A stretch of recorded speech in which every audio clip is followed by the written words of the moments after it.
everybody. Oh my God, that sounded high, didn't it? Hi, everybody. There we go. Matt here from Matt Likes Comics. I wanted to take a moment today to talk about one of DC's most iconic series that unfortunately did not carry on forever, but has continued on and recently was done and then was recently canceled again at DC, which is too bad because I really was enjoying it. That series is called The Brave and the Bold. The original Brave and the Bold went from 1955 to 1983. It is known very well for having a lot of famous books in the run. There's a lot of expensive books in this run. The Brave and the Bold was a series from DC Comics that ran from August-September 55 to July 1983, issue 200, and made 200 issues in its first run. It started as an anthology series featuring characters from different ages over the years, like the Silent Knight, the Viking Prince, the Golden Gladiator, and Robin Hood. All of them, of course, were like Roman times up, like nothing really recent, but more like up to 1400s, 1500s type of thing. With issue 25, though, the series changed to become a tryout book, exactly like Showcase was at the time. The first tryout book in issue 25 was The Suicide Squad by Robert Kanigher and Ross Andru. The JLA made their first appearance in Justice League of America in issue 28. Hawkman, of course, made his debut in issue 34. So they Brave and the Bold had some very good debuts, and that's why, as I said, this series is not cheap to collect. With issue 45, the book changed to Strange Sports Stories. That lasted for 5 issues, 45, 6, 7, 8, 9. A lot of these stories that were in these 5 were reprinted again in the 70s under an actual title called Strange Sports Stories. The 70s title had a few extra stories, some new stuff, but most of these stories were reprinted. With issue 50, however, the book became a team-up title between established characters.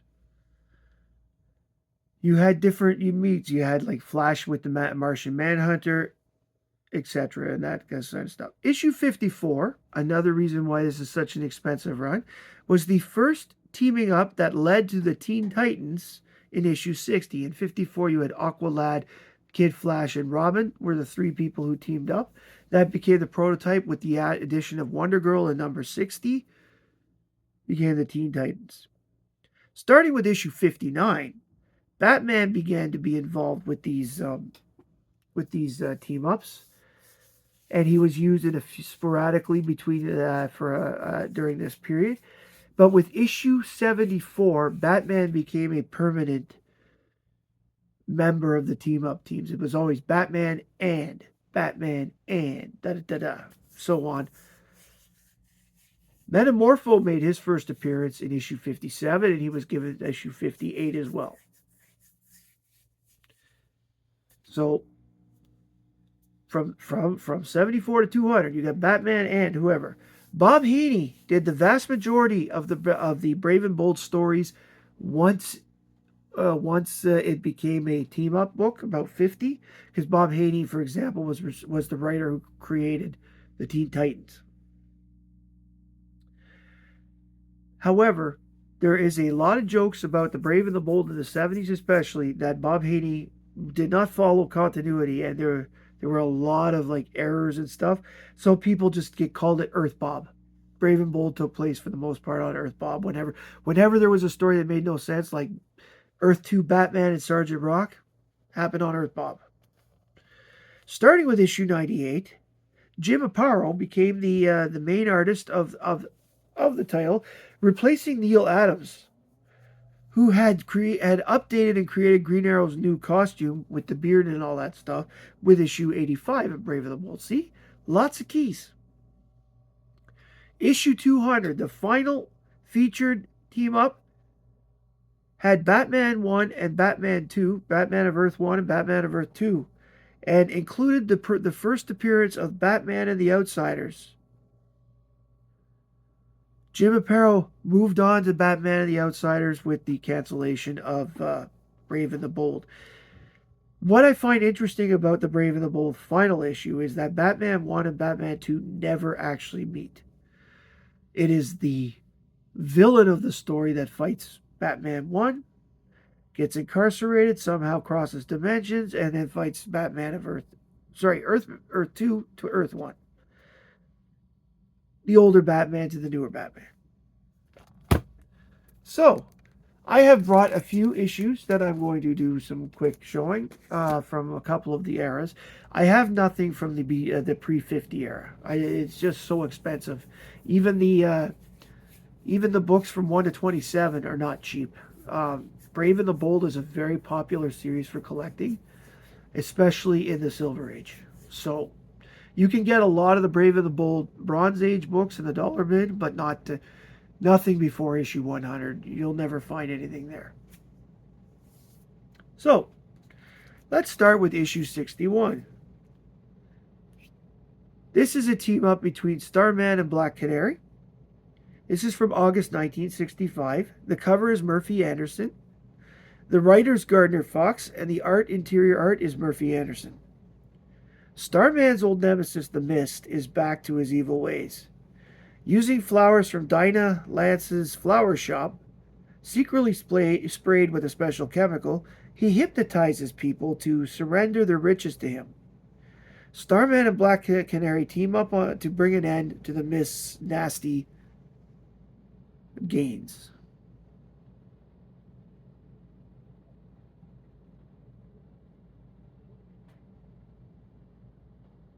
And that's it. Next up, issue 62, which is a good follow-up. It's the Black Canary and the Starman again. Another thing I liked about Brave and the Bold was they and Showcase on occasion brought back some of the Earth 2 characters who, they're starting to make their debuts again with the Justice League, with the Justice Society in the Justice League books and all that stuff. So it was good to see that they brought them back again. So Starman and the Black Canary, the big superhero hunt. Cover by by Murphy Anderson and Jack Adler, written by Gardner Fox, and the interior art is done by Murphy Anderson. The Sportsmaster and the Huntress work together as husband and wife. He's stealing expensive sports memorabilia while she captures any superhero that shows up to oppose them and gets in the way. When Wildcat fails to stop them and falls into her trap, only Starman and Black Canary can help him. Wildcat. I love Wildcat. He's one of my faves. The next book is one of my favorite Brave and the Bold books of all time. You're going to see why. It's one of the first ones I bought when I started collecting comics again. Issue 63, The Revolt of the Super Chicks. I'm serious, that's the name of the story. Cover by Jim Mooney, written by Bob Haney, and art by John Rosenberger in the interior. It is Supergirl and Wonder Woman. When Supergirl rescues a movie actress and sees the actress getting the star treatment and everybody catering to her whim, she decides to quit superheroing and search for romance and glamour as a Paris model.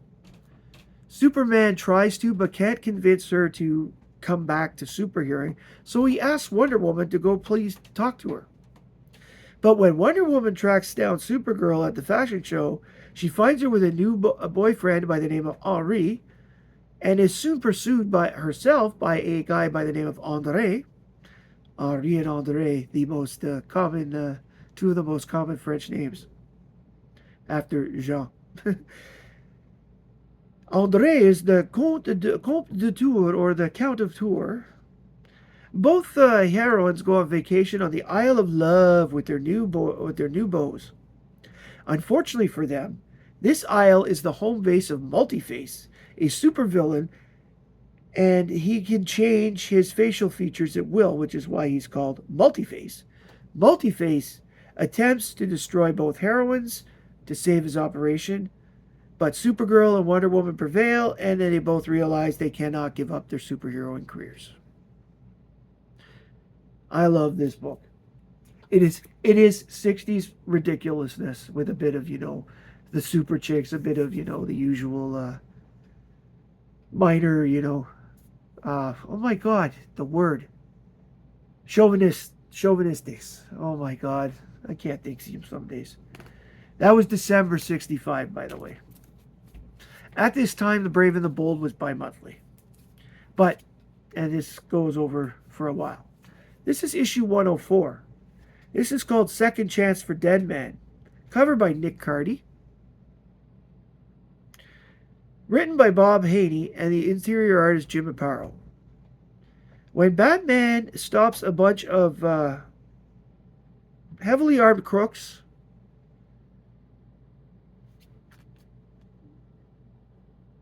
when he stops a bunch of heavily armed crooks, and one of them turns out to be Waxy Doyle, who is a crook who has been on the top 10 wanted list for like a long time. He's managed to get plastic surgery so that he can stay on the run. Batman begins searching for the location of where he got the surgery, believing it to be the Pygmalion Spa in oh my god, Cornucopia, Florida. I read this yesterday. Jeez. Batman tries to scope out the place as Bruce Wayne, but he ends up not being able to find any clues. Enlisting the help of Deadman, he turned the page.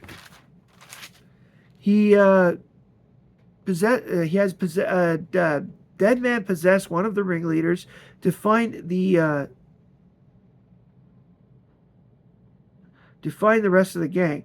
Batman soon finds himself double-crossed with Deadman, having a woman who loves him. The woman loves the guy he's possessed. That's the woman on the cover. Decides to turn on Batman and take off with his newfound girl. However, things go south when Deadman has to save Batman's life and has to kill the criminal he fell in love with. He has to kill the criminal that he was possessing. Sorry. Deadman flees the scene while Batman is left to dismantle the operation. Sorry, I'm confused. Do not write, when you have bad writing, don't write this stuff at 10 o'clock at night. Just a good a good piece of advice for everybody. 109, November 1973, Gotham Bay, Be My Gravel.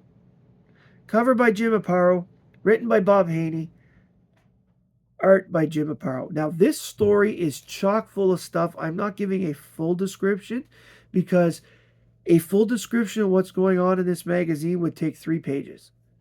So I recommend, if you can, to get a copy of this book and read it fully if you like the description I'm going to give now.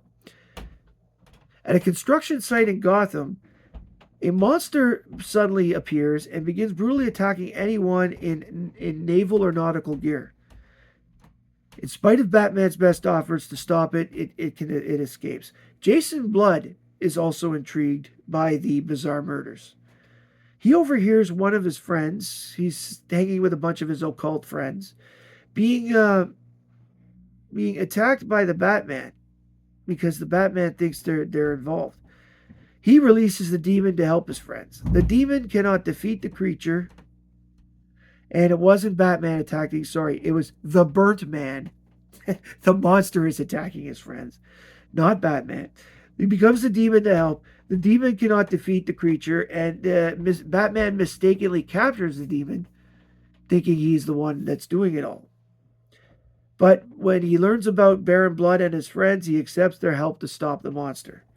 One of the occultists, Randu, uses his ESP to trigger a glimpse into the monster's past when he was a man by the name of Jack Dobbs. As Batman poses as a sailor to draw Dobbs, Blood makes a connection to the strange collar around the creature's neck. What happens next? Read to find out, because I'm serious. There is so much on every page. Bob Haney really outdone himself with this book, and Jim Aparo, he was up to the task. This is 109. Then there's issue 125. Batman and the Flash. Ah, I have to stop doing that. Streets of Poison. Covered by Aparo and Tatiana Wood, who unfortunately passed away a few days before the filming of this video. Rest in peace. Written by Bob Haney and art by Jim Aparo. With a growing drug problem on the streets of Gotham, Batman asks Barry Allen to examine a sample of the newest supply to determine if it has the Chan connection. The connection being that its origin is from a small Southeast Asian nation under the rule of General Lin Chan. Bruce Wayne and Barry Allen make plans to go to this particular country, when criminal Ruth Tuck uses her acrobatic skills to escape from prison. Again, this is a big book with a lot going on. I recommend you pick it up and read it. In fact, a lot of these books in this era are so detailed it can make your head spin if you don't follow each page.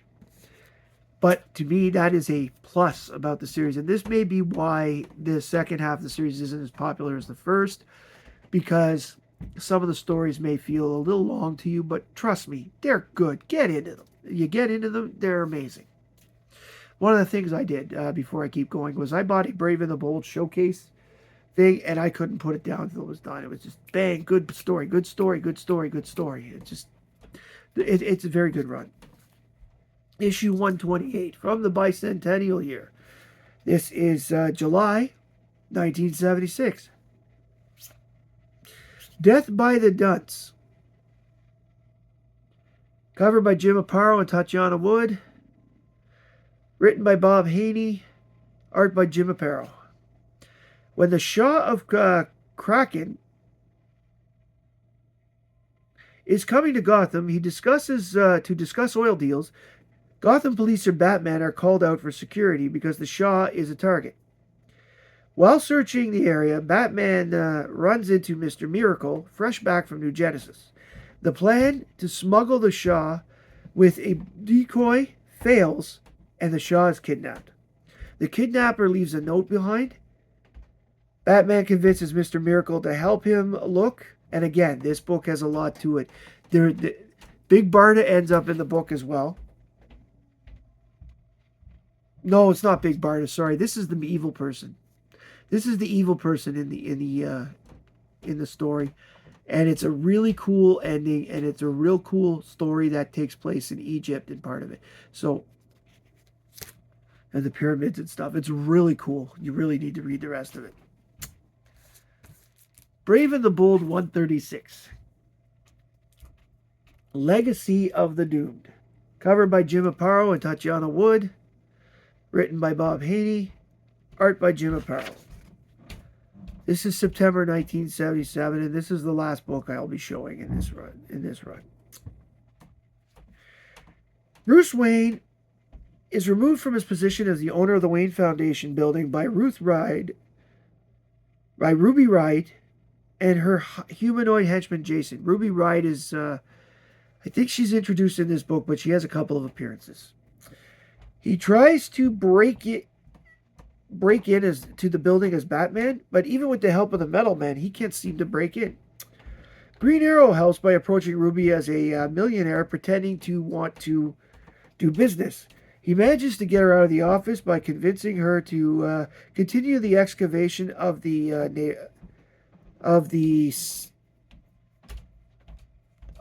laboratory site. When she shows affection to Jason, he goes crazy, thus kicking off the main part of the book. There is so much in this book, and the Metal Men are amazing in it too. So, again, read these books. The Brave and the Bold is a great series. I've really liked it all my life. They recently brought it back as with Batman as the lead story, but instead of having team-ups, it was a anthology book, and it was square bound. It was a bit bigger. I was enjoying it. It went about 25 issues, and then they stopped it. And it's too bad because book was a lot of fun. If you like this video, please like, comment, subscribe below. I'd like to know if you've got any Brave and the Bold books, which ones you like, which ones you want to get. I mean, everybody'd like to get 28, right? I know I would. And other things that you might want to say and discuss down below. Thank you for joining me today. My name is Matt. I like comics, and I hope you do too. Bye, everybody.